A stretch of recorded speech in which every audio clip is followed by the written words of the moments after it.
Hi, everyone. Thanks for being here tonight. We're going to give folks a minute to come in, and then we will get going. We have quite a few people joining us tonight, so we're watching folks as they are joining us. If you see me looking from side to side, I've got a few screens in front of me, so thanks for being here, watching my eyes go from side to side.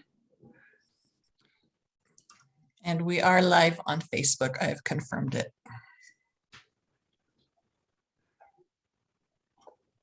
Get as many people as we can joining us for this conversation tonight. We are super excited. This is one of our favorite topics to always chat about. So thanks for being here once again.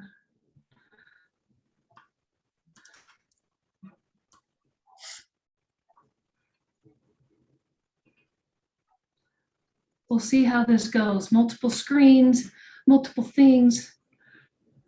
They say you can't multitask, but we'll see how it goes. I believe in you.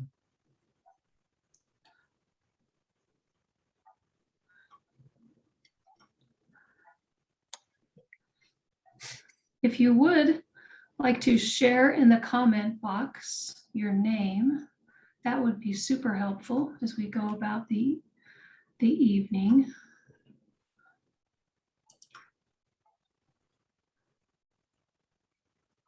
Hey, Karen, good to see you here.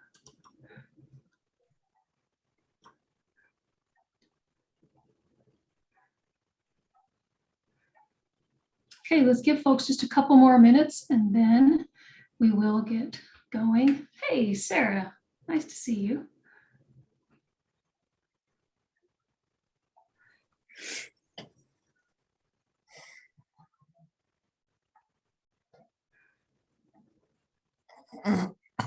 Oh, I just saw Tracy pop on. Hey, Tracy.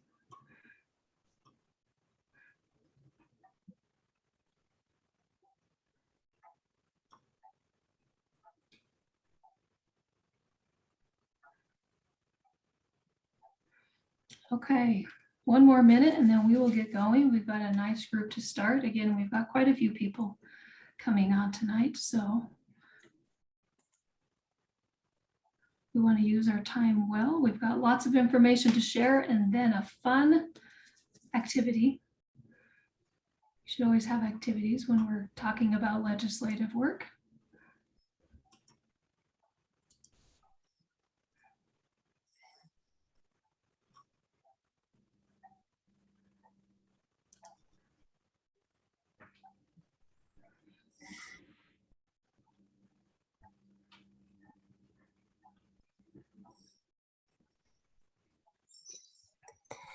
There's two of us, so we hope to be able to check in with your comments that are coming into the chat box. We're going to go take turns with each other, so we'll see how we can do this interactively as possible and see how we go. All right, Alicia, should we go ahead and get started? Let's do it. Okay. So thank you again for joining us. We are here with the Family to Family Network talking about how to advocate with your legislators. We'll do a quick introduction of what the Family to Family Network is. We are here to advocate with families who specifically have kids with disabilities, but even more specifically, those who are on the waiting list or in services with DSPD. We are designed to educate, strengthen, and support families of individuals who have disabilities. Again, for those people who are on a waiting list or in services with the Division of Services for People with Disabilities. We have networks across the state from Logan down to Washington County and from Tooele County over into the Basin, which is Duchesne and Uinta County. We're super excited to be here tonight, so we're going to go ahead and introduce ourselves and get going with this. So my introduction is I always get to have the fun introduction. So I'm going to start with this one. My name is Julia Pierce. I have been involved with the networks for a long time. Currently, I am in my role here as one of the coordinators for the Family to Family Network. I've been doing this for quite a long time, and the person you get to see up there on the screen is Dallin. He's our son, and he's the one who got me started with being involved in Family to Family Network and in doing advocacy work. So that's who I am. This is what I'm doing here tonight, is speaking with and about Family to Family Networks and advocacy. So I'm super happy to be here. This is one of my favorite topics. We're going to keep it going here tonight. Lisa, go ahead. My name's Lisa Wade, and with Julia, I am a co-coordinator of the Family to Family Network, and I too have been involved in the networks for many years. My son, you can see in this picture, he's standing behind me. He got me into this, sorry about the doorbell. He got me into the world of disability about 25 years ago. And I have been advocating on disability issues ever since. And Family to Family Network has helped me along in our journey in the disability world. And now I'm happy to be in a position where I can keep supporting the networks in our role and talking about advocacy issues, because it's so important to tell your stories. And that's what we're going to talk about tonight.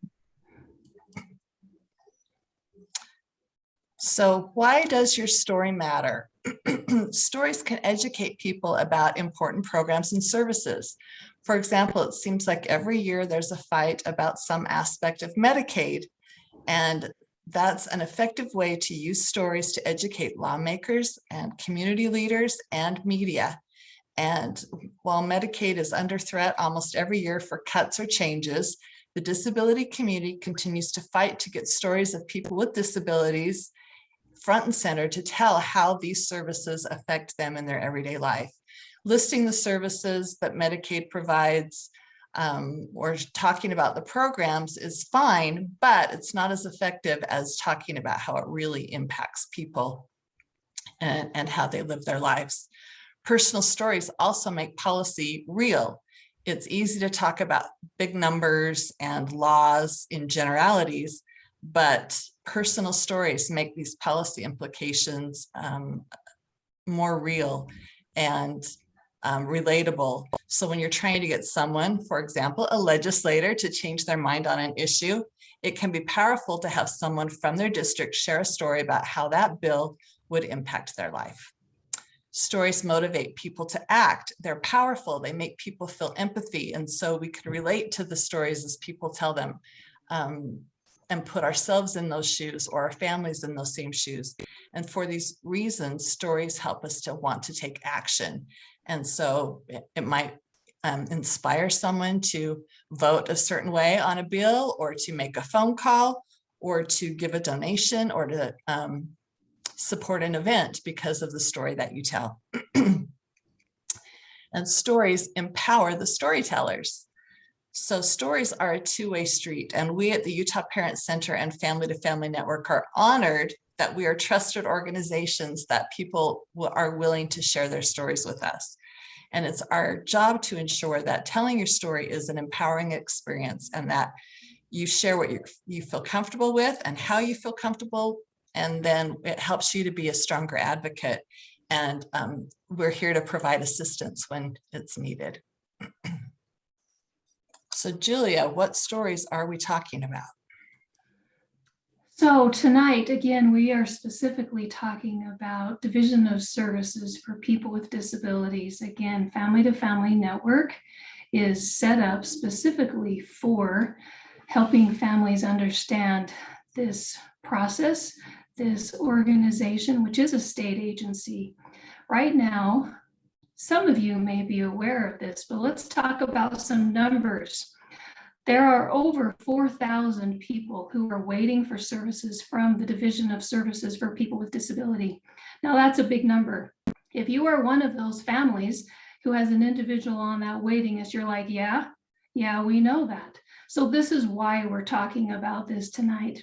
Now, for people who are on that DSPD waiting list, you could be waiting for things such as respite or behavior supports, community living, day services, supported employment, support coordination, and there's actually much more to this array of services.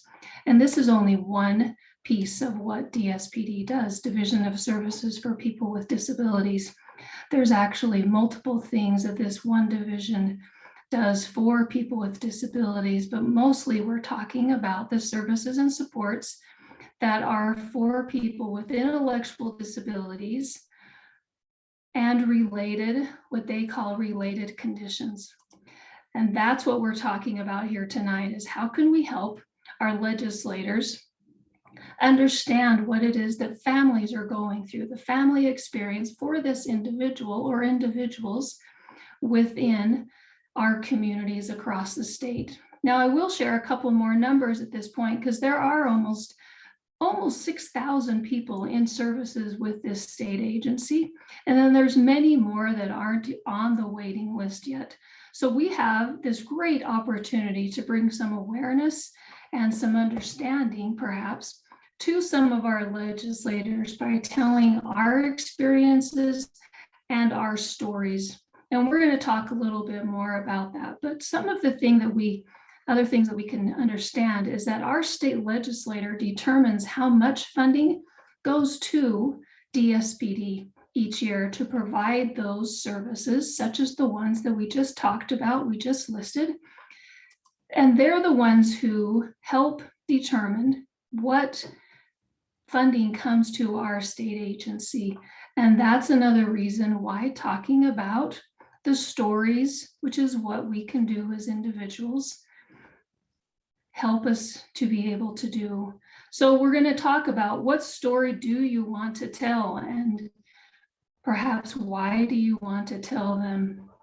Again, understanding that DSPD is the agency that utilizes the funds coming from our legislature. And sometimes that's an unknown thing. DSPD doesn't create its own funding source. It comes from our legislature. Any questions about that piece of it before we go into our next component? If you do along the way, please feel free to add these things into the chat.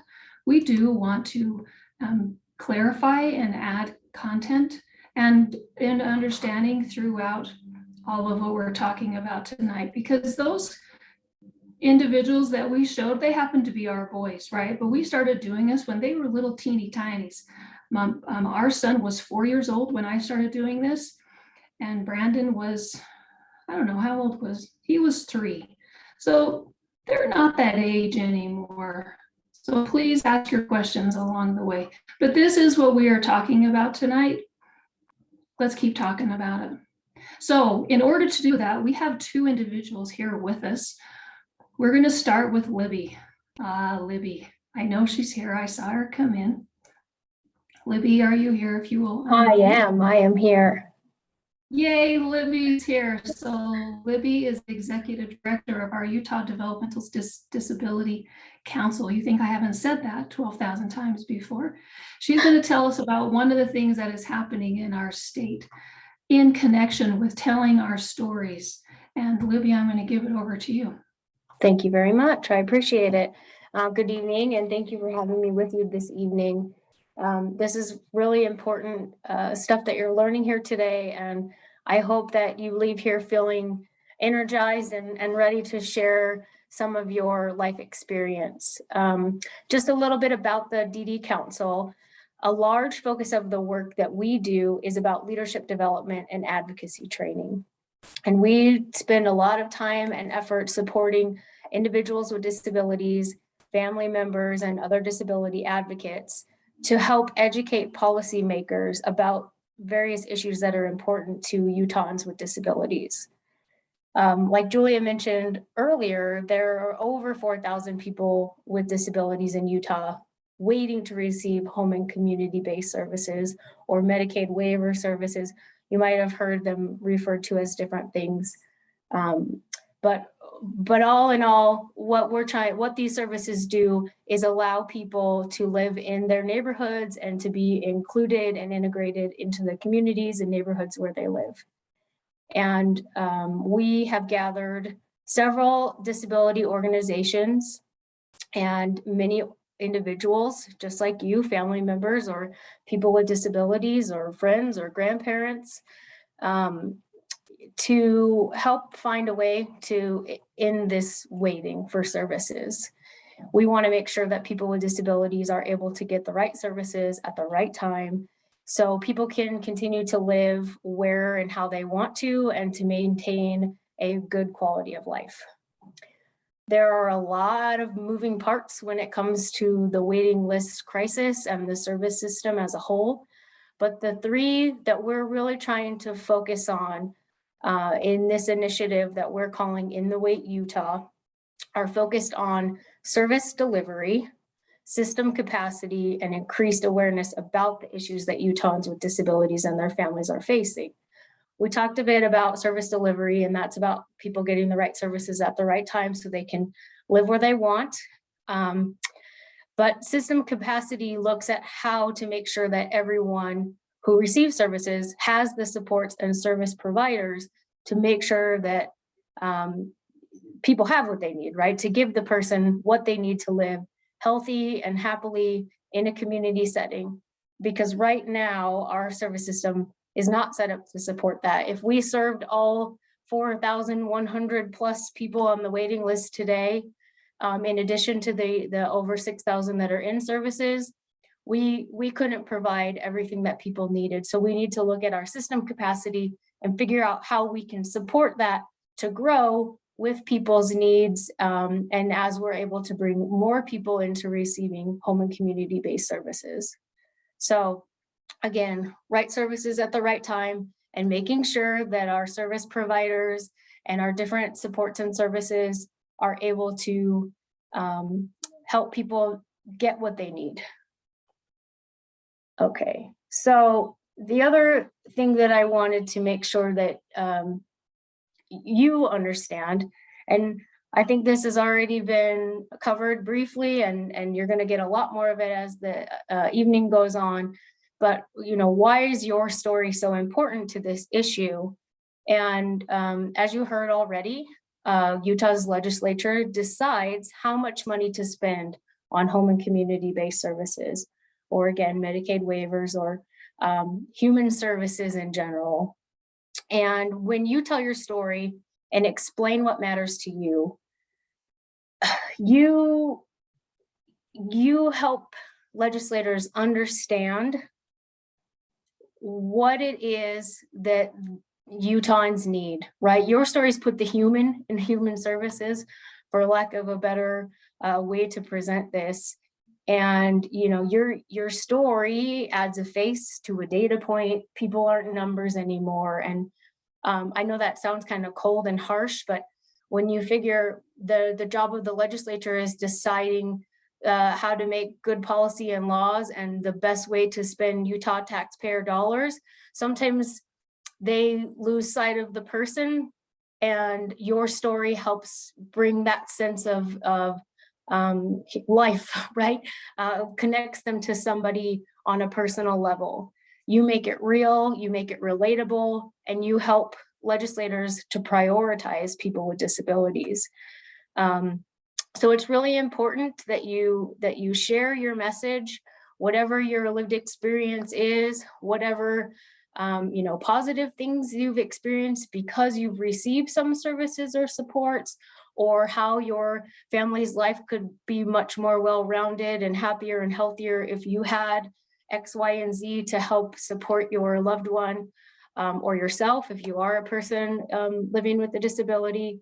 But it's really important to help lawmakers and policymakers, anybody deciding the funding that goes to DSPD, to prioritize people. And if you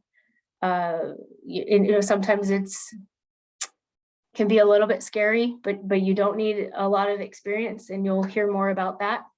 But if you want to help support this In the Wait initiative, Like I said, lots of individuals are participating and sharing their story. And if you want to get more involved, of course, Lisa or Julia can connect you to the DD Council, or I can share my information in the chat. But that was a bit about in the way I kind of gave it all to you quickly. So if you have any questions about what it is, I'm happy to answer them now, or we can connect later.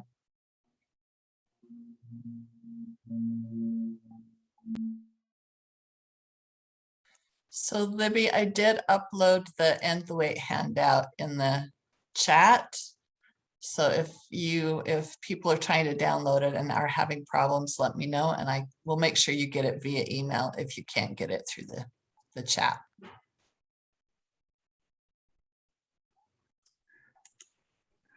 Thank you so much. I know this is a lot of information, and I hope everyone is thinking about questions, because we would love to get more of your questions and comments. Brand new information probably for most of us. Thanks, Libby.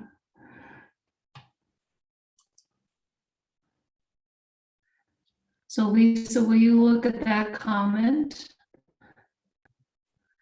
We also have one more person.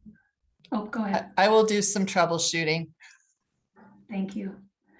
We also have one more person, I believe, from the Developmental Disabilities Council. Do you see her on, Lisa? I'm here. Okay, thank you. Hi. I was like, Hi, wait, I'm Kimberly Jensen. Hi. Great, go ahead, Kim.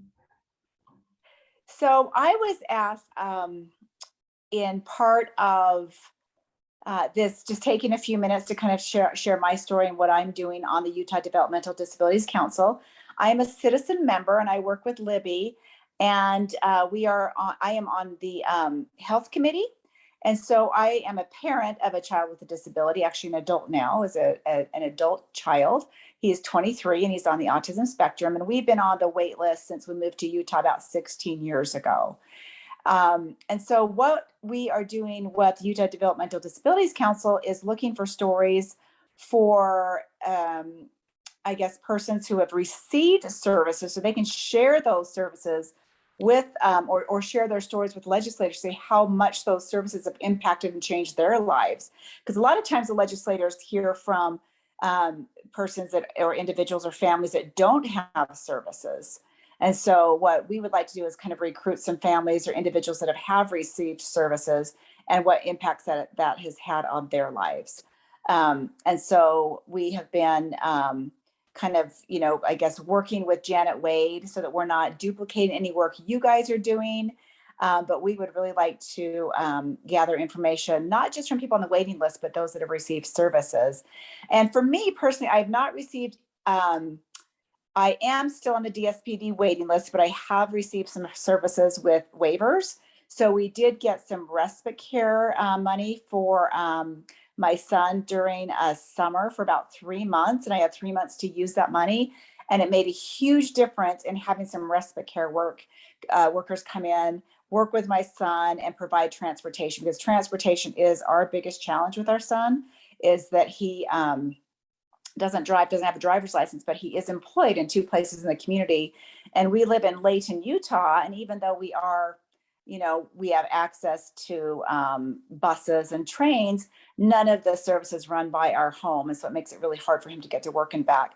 So it really did impact me to have that waiver during those 3 months. I could see what a difference it made for respite care during those 3 months.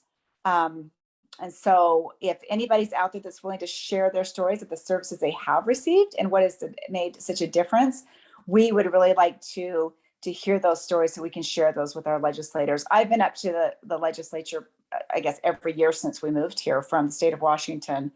And I was really, I'm an advocate. I go up there, I share my story. Stuart Adams lives just across the highway from me, and I know where he lives, and he knows who I am because I'm constantly reading the bills and the legislator and making sure that we're staying in contact as a parent, as a citizen parent. So I hope that's what you're looking for, Lisa. Please share if there was anything else, but that was kind of, my introduction is that was what I would love to hear, more stories from people that really have been impacted by even the small amount of services or big amount of services that you've received. Oh, thank you. That was perfect. Just wanting to make sure people don't think if they're not on the wait list, we don't want your story. No, all stories are important. So Thank you.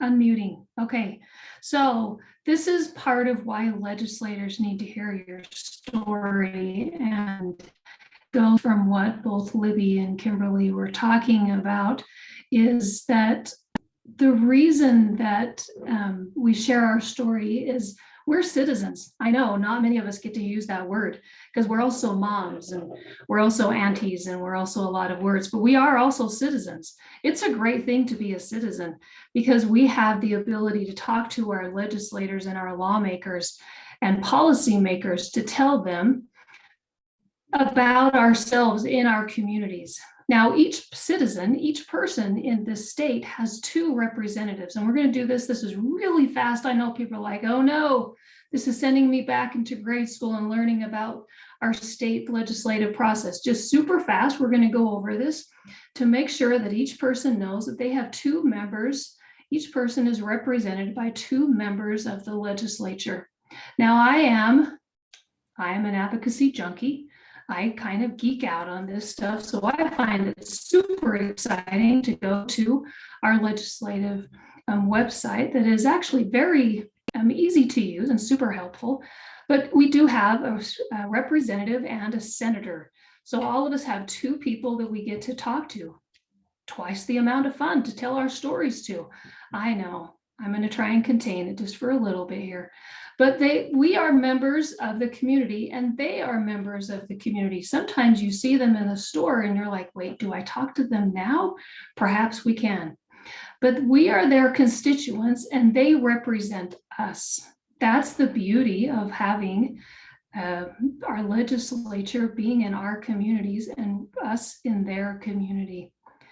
So they need to know what matters to us. Part of this is it kind of like even right now, I've got a couple butterflies in my stomach about the first time that I first talked to our representative and senators. And then I realized that they were so happy to meet us because they did want to know what mattered to our family.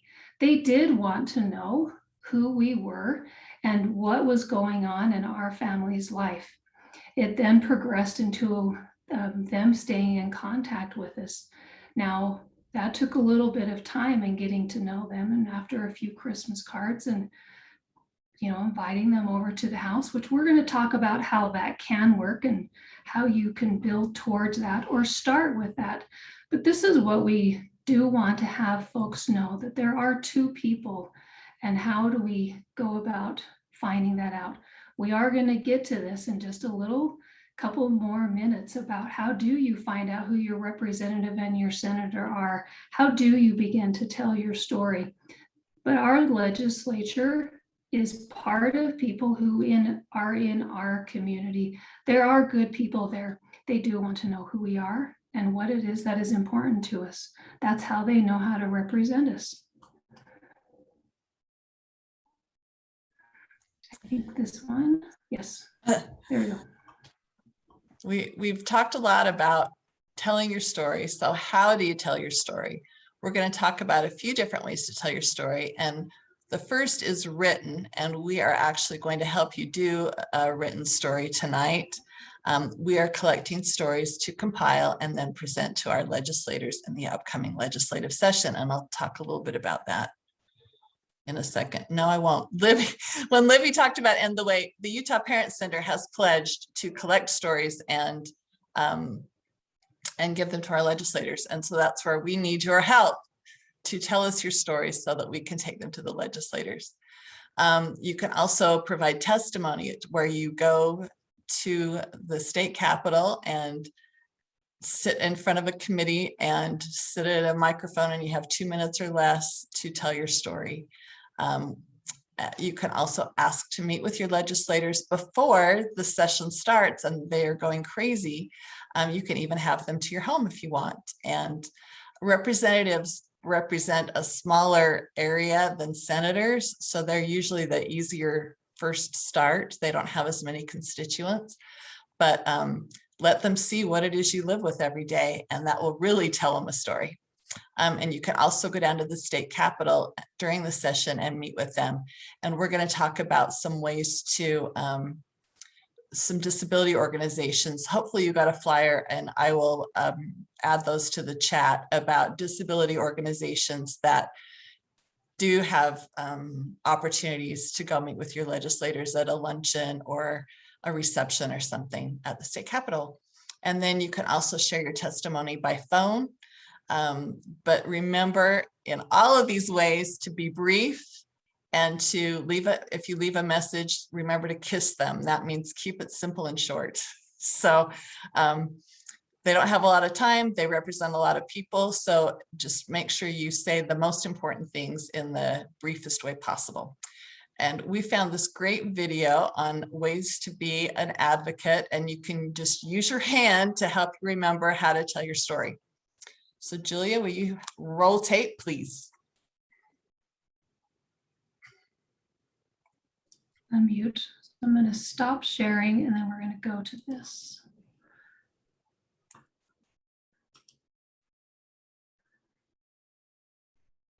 And share again. Okay, we're going to see if this works. You know, cross your fingers, y'all.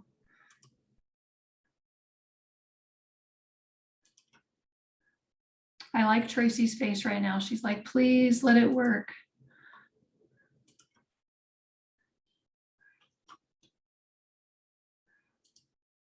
Telling your story with a purpose.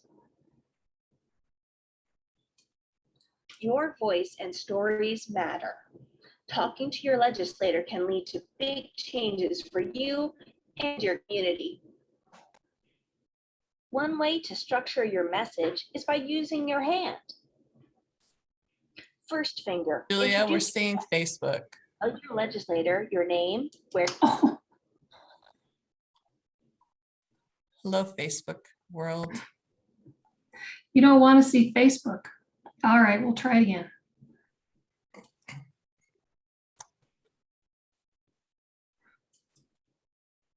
It's the other screen. We're trying it again. Could you hear it, Lisa? Yeah, we could hear it, but it was Facebook, and I think we're Telling your story. there again. We're at Facebook. So let's not watch the video. Bizarre. Apologies. Moving on. Tell us what our written stories look like, Julia.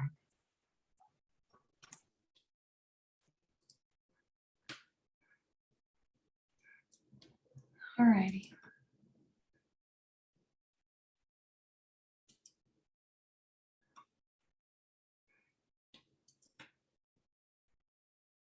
Okay, are we back to the right screen?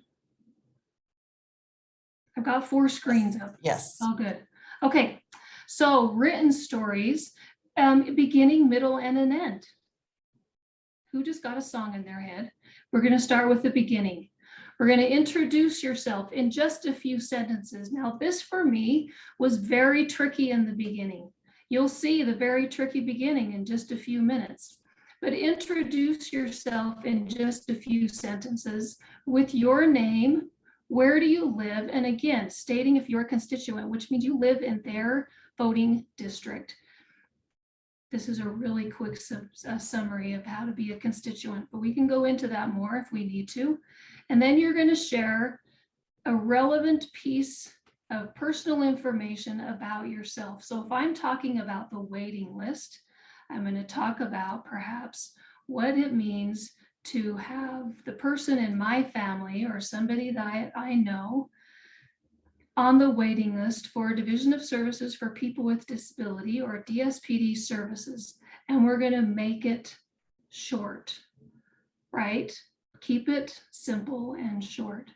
So again, name, where I live, if I'm a constituent, and some relevant information about myself. That's the beginning. It's very short.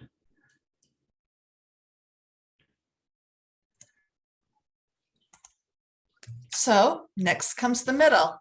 In a 1 to 2 sentences, you're going to describe the issue or the problem of concern and how it affects you or your family, and how it affects others, and how long it's been an issue.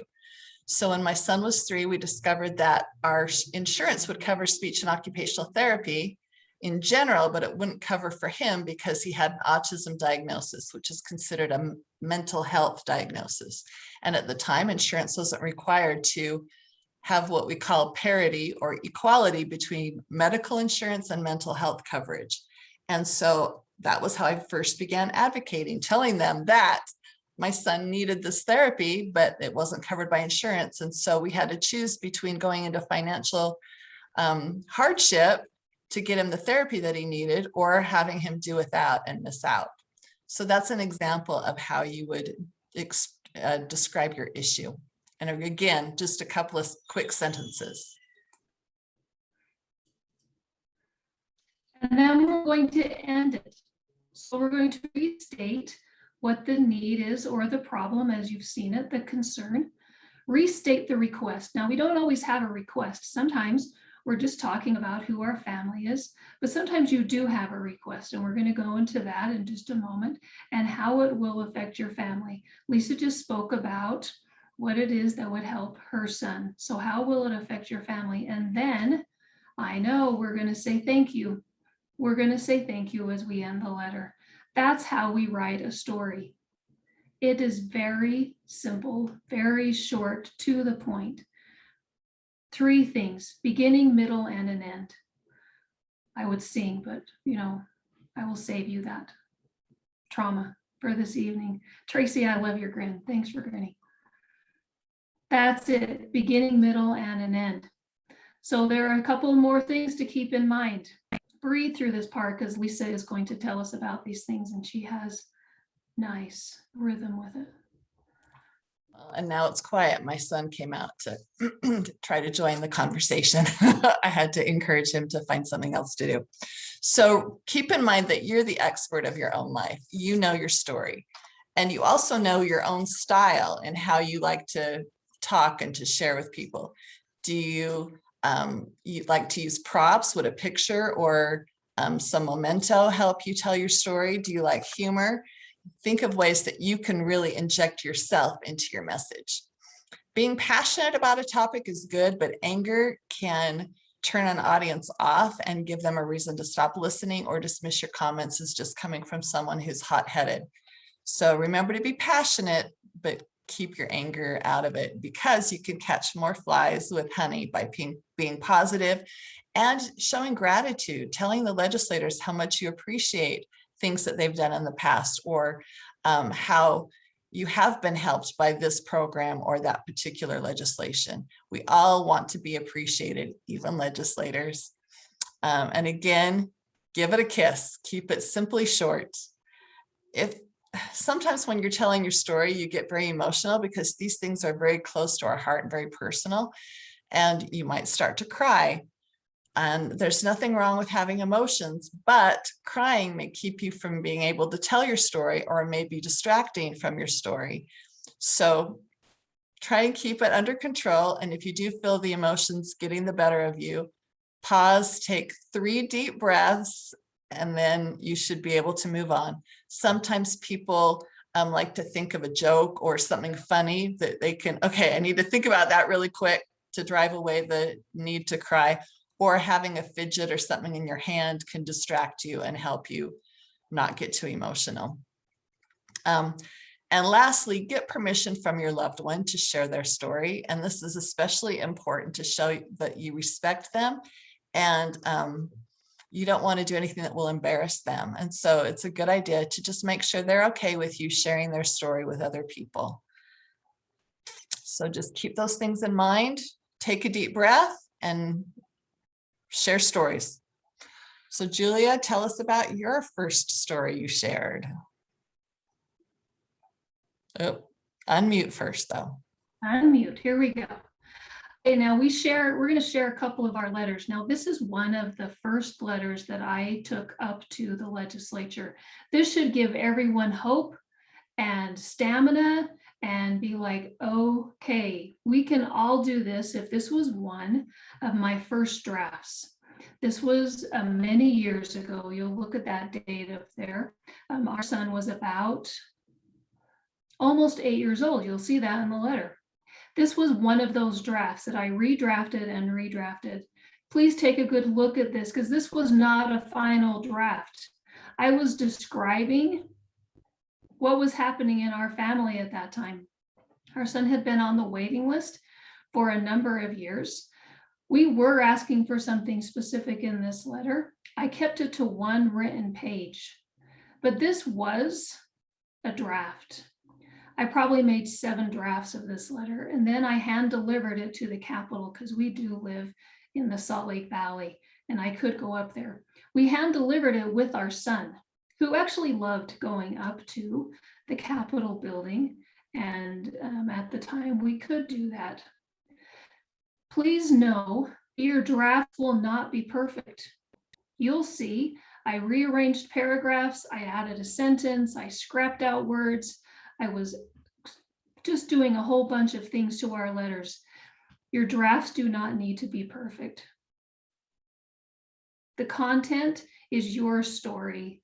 Please, the point is to please write your story. This was about our son and him being on the waiting list, and I was using words in here that would help somebody gather the beginning of who he was at the time. I will tell you after this point that our legislators did get to know him and would watch for him to come to deliver letters. I was the ride to the meetings at this point. They asked where he was if I came by myself. So we did have really great relationships with our legislators for a very, very long time. This is our story. It's awesome, right? It's a mess is what it is, but we did do it. Okay, the next one is, so this is one that we wrote and hand delivered, or we could have put into the mail. This is what this type was. The next one is going to be Lisa's for a different purpose. So these are my notes. When in August, I was invited to speak at a storyteller summit with the Utah Developmental Disabilities Council and disability personnel from the White House. So it was quite an honor, but I only had 3 minutes to explain why home and community-based services are important to me and my family and why they deserve additional funding. So as I was putting my notes down, I found this tagline that I really liked, and it was, and I've got it pointed with the arrows here, home and community-based services funding strengthens and supports blank. And then I talked about 3 things it strengthens and supports: families, communities, and then individuals. And then in my recap, I stated my tagline again so that people would remember, if nothing else, they would at least remember that point, that we need this funding to strengthen our families and our communities and individuals. Now, this is much different and much more polished than my first story I told 20 plus years ago at the Legislators. So just know that things will grow and develop. The more you practice your storytelling skills, the better you'll get and more comfortable you'll get in being an advocate. So let's tell some stories, Julia.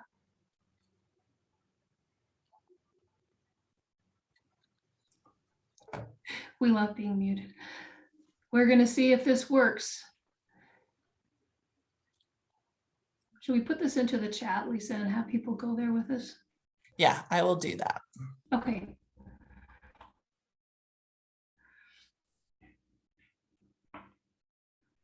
So we have this Google form. I hope you can still see this on the screen. We'll see if we can. Okay, it should still be there. This is a storytelling form that we have created that we would love to have people go there with us. And we're going to walk through that to create your story and to be able to gather it. And there it is. Okay. If you would like to go to this form with us, And we can walk through this and answer questions as we're going through it. To create a story. So I'm going to fill this in. And it's required, so you will have to fill it in. And that's for us at the Utah Parent Center to collect information for our funding sources and also to be able to keep in contact with you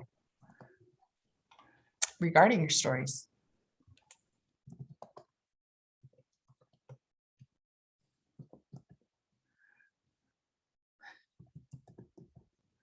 This is the phone number to the Parent Center. If you have any questions, you just see that phone number there. You're welcome. So the basic first page is your basic information.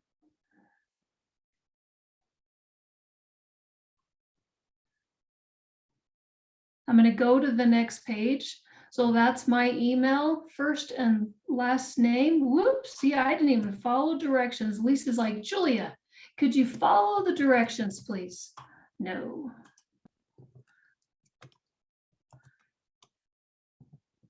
I'm surprised she didn't holler at me. Sadly, I didn't notice. I need to be paying attention. That was great. Okay, then we're going to click next. I know Libby's like, Julia, you got to pay attention to what you're doing. Now let's create your story. Introduce yourself in a few sentences. Include information like your name and where you live. This is the beginning.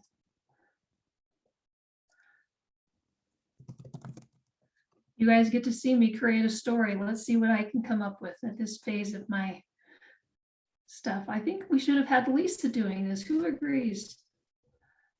All right.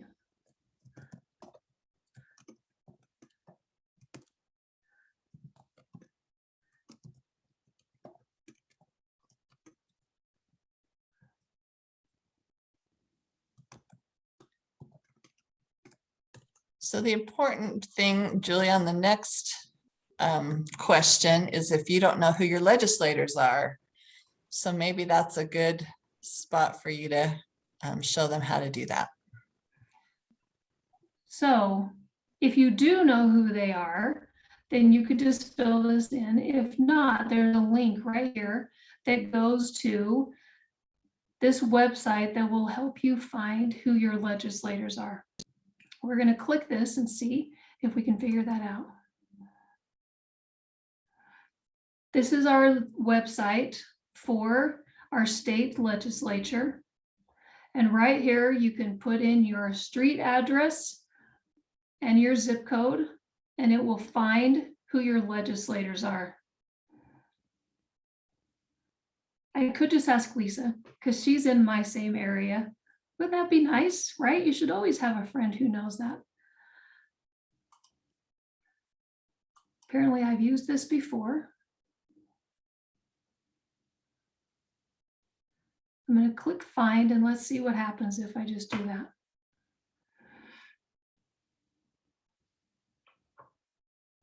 Oh, nope. It wants me to do this part as well.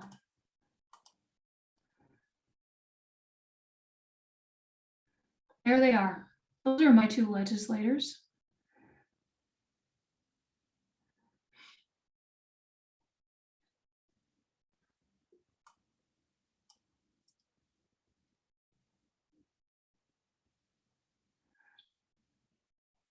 Ooh. Christensen and Harper. So I can go back to my form if that will go up.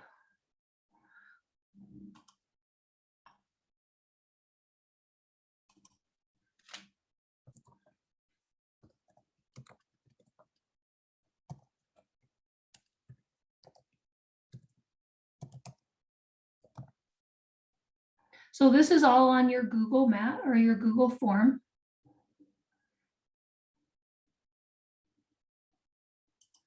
Please describe the issue. And this is where you get to write down what it is in just a couple of sentences, what it is that is a concern to you.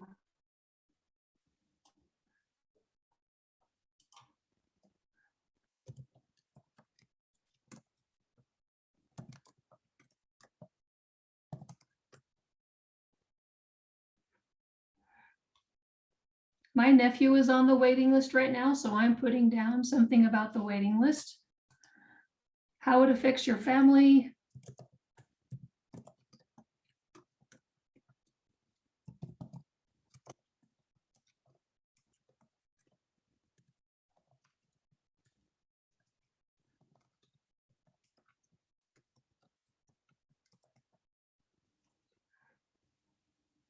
Suggestions. So what happens, Lisa, if we don't have suggestions on how to resolve the issue?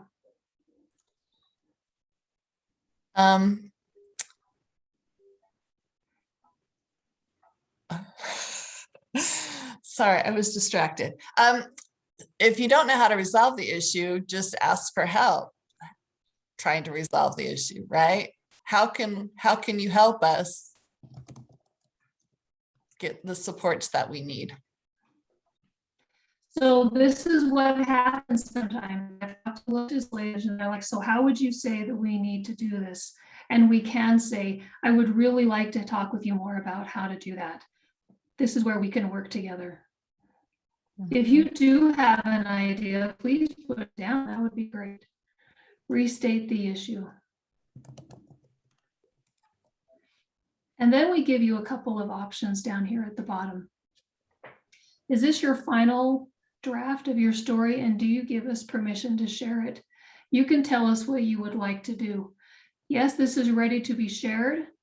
I have more work to do, but I'd like to share it once it's complete. Unsure, I would like to speak with someone in more detail about this, or no, I do not wish to share it. You can choose which one of these, and then we'll go from there. Part of this is we do would like to work together, the Utah Parent Center and the Utah Developmental Disabilities Council, to gather stories together in order to let legislators know part of what families' stories are. That's what you get to decide. I do have more work to do on this one, so I would like to be able to continue working on it. And just know that when you click submit, you will get automatically a copy of this, will email itself to the email that you put on the first screen. And then you can work on it if you're not ready to share it. And I'd be super impressed if anybody can polish their story and send it in to us tonight. But we hope that you will work on it. And if you want to talk to somebody about it and you click that button, then someone from the Family to Family Network will be contacting you to discuss this. And then if you don't want to share, great, it will just send to you and we'll know. It will send us a message that you don't want to share your story, and we will honor and respect that.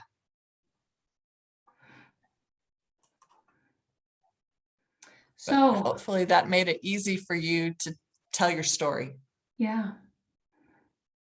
The formatting, right? When I was first starting with my stories, I would have loved to have that beginning, middle, and an end. Oh, okay, here's how we go. So here's the contact information for those of us who are on tonight, and we'd love to see if there's any questions or if we can go over anything again in the time that we have. Any questions, any thoughts?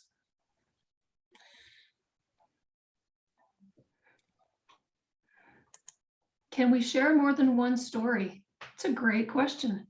I believe so. Yes, you can start that link again. Let's go back one. You can click on that link again and continue to use it and share it with others. That would be great.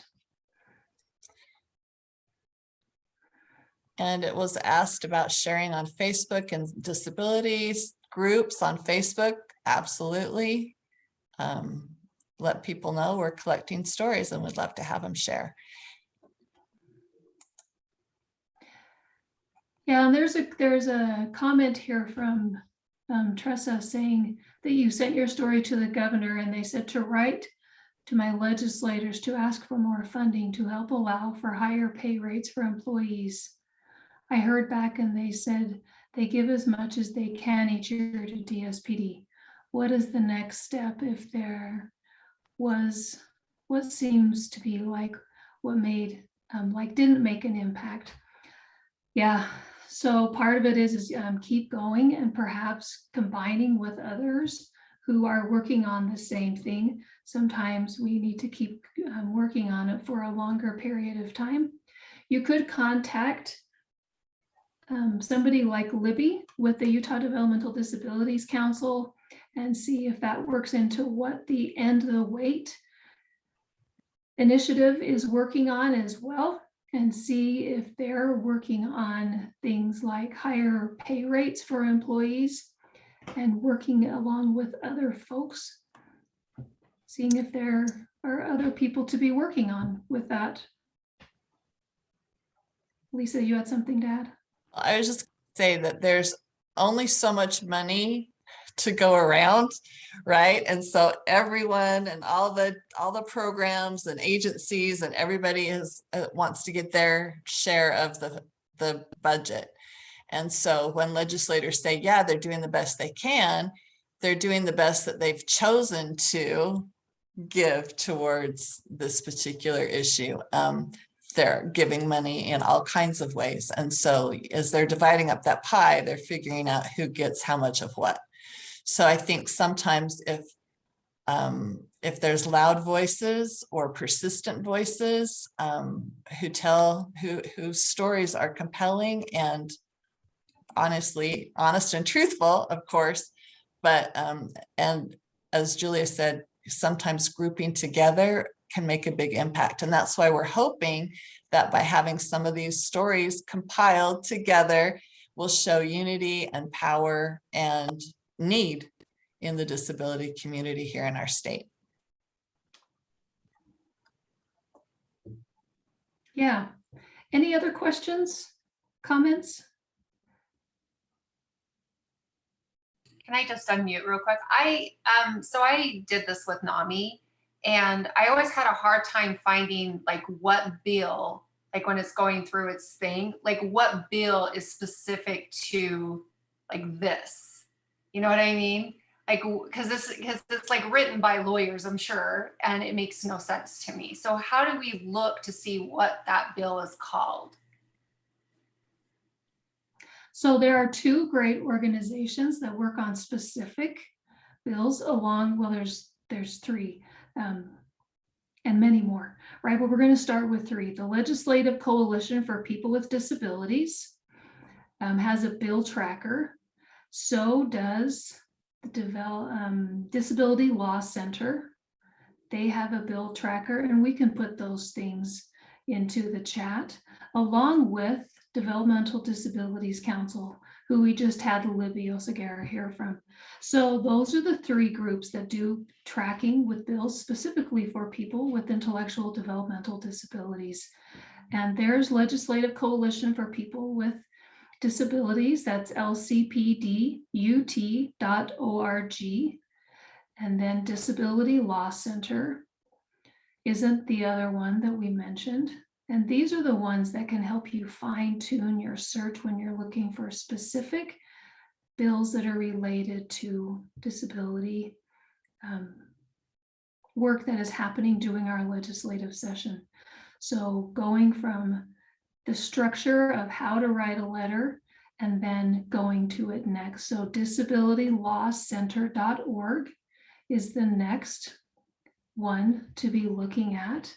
And then again, Utah Developmental Disabilities Council with their End the Wait work is the other one to be looking at for looking at those specific things, because it does there's a lot of work being done during a legislative session.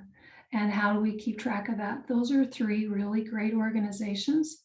And again, there should have been an email that went out. And if you did not receive that email with this information about the organizations that the Utah Parent Center often works with to receive that specific information, please let us know. You can contact the Utah Parent Center at 801-272-1051, or look at our website under resources and go to advocacy.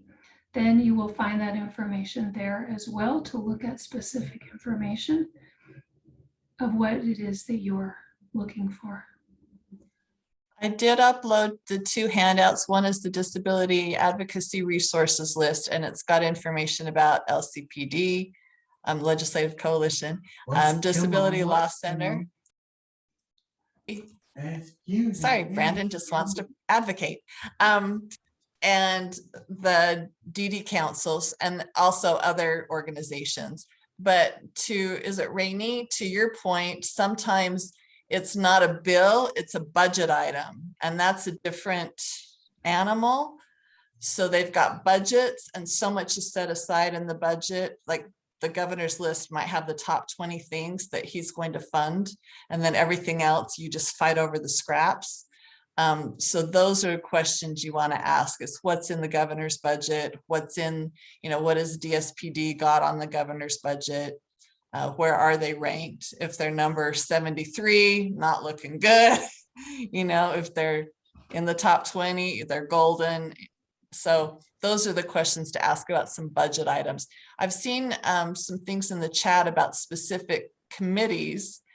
And it's always good to reach out to the Health and Human Services Committee, especially if you are their constituent. I can still go talk to any legislator, but they don't care as much about my opinions and my telling them what I want them to do as if I were a constituent. So it's really important if you're a constituent and you have a representative or a senator that's on the Health and Human Services Committee or the Appropriations Committee, because they determine the budgets for everybody. Those are the ones you want to talk to.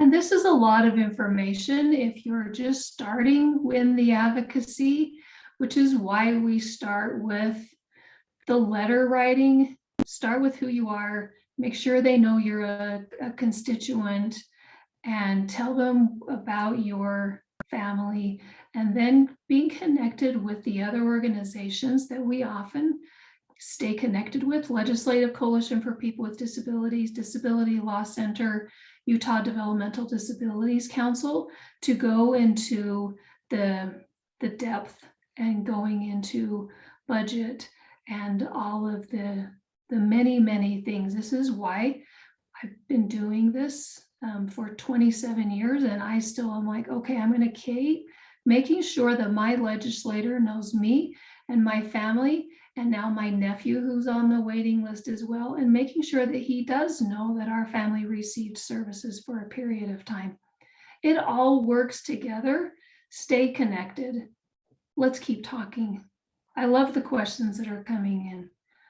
There's some really savvy folk on. Thank you for adding to the conversation.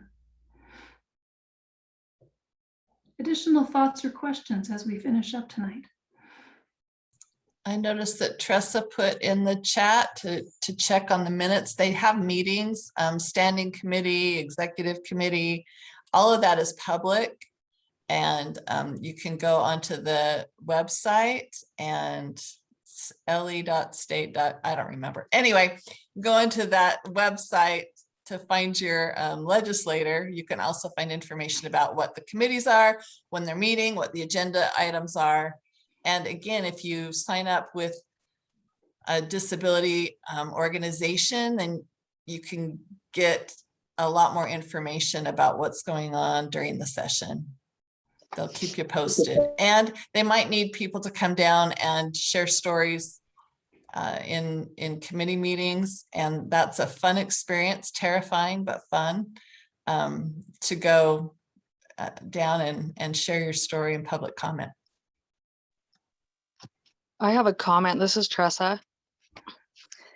I was just wanting to comment for the people who are on the waiting list for DSPD. One thing that I did was I would call every month and check where I was on the waiting list, because I didn't know there were like thousands. I had no idea about anything about DSPD except for somebody suggested that I apply for it for my daughter, and that it would be good for her when she got older.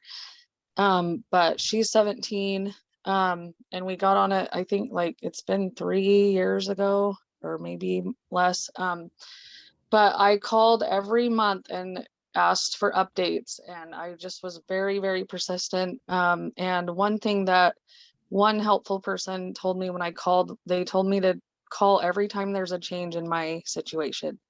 So every single time, any little thing, even if I had like a small surgery or if my daughter had surgery, anything with any member of our family, I would call and update them.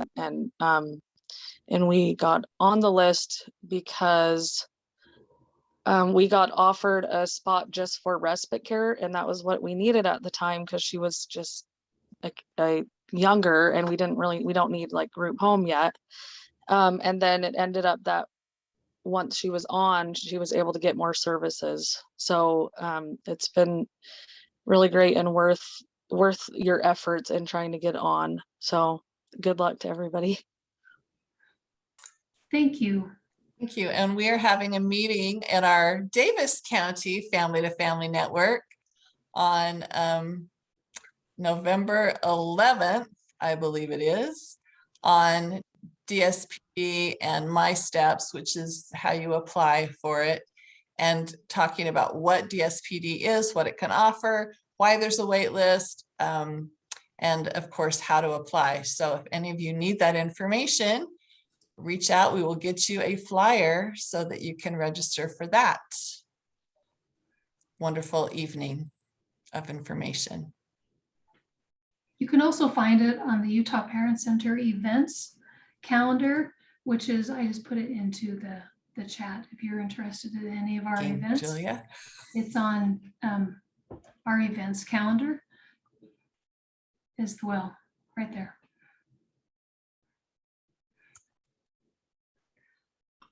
Thank you so much for being here tonight. We'll hang out for a little bit more, but we appreciate you all coming.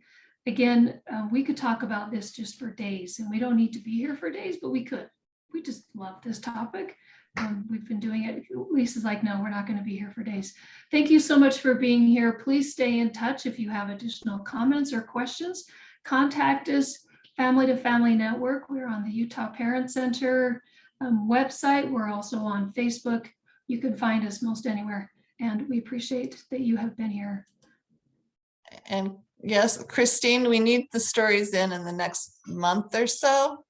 That's a good question because we need to compile them in December so that we can turn them in to the legislators in January when the session starts.